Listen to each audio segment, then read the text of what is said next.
Medeo eko ye appointment ejina ewo Akyem district eho na Abenase health center and ye senior or ye health officer or mo dia desre eto mpanyifo nim se ba bi omudi omudwuma no ehu behia so betumi atremu ti mpanyifo mfa kato kaso na womra emeso masene wo sakwan no so.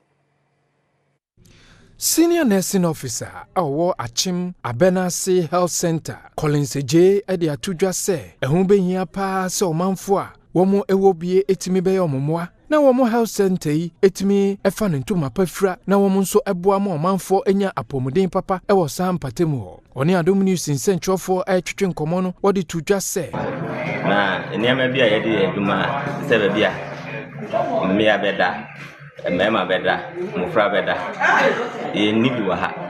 nti ama ayarfo no ba wonyina woda ba bi fa eno so emwa ye aduma no yana ye design facilities no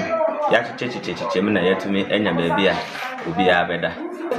na nka ni papa mu yenya saa nyama na baby a me abeda baby a mufra beda na beboa na ama aduma no akoso.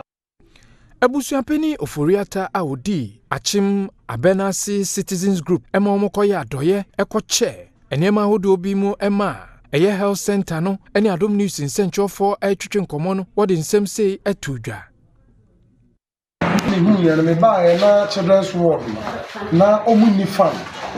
horse me kura me wura ho mitimi say na wa me ba no be kofi kura na osaya because I was sharing na de ba na omuni fan ka be born nti ka me kuma say ene me mpa nipa ne ento fan emfa mo for the meantime nti me ka say yigina ya bra mo fan mako enwotwe nose masks and gloves are on between the ayejuma nti yaka ye ho abom sabrasefo ma ye pese ekwa akiri na brasefo ma e wa kontuom yat na obi wo mwa bi a wotini de beka ye ho ne de bo akra ne kama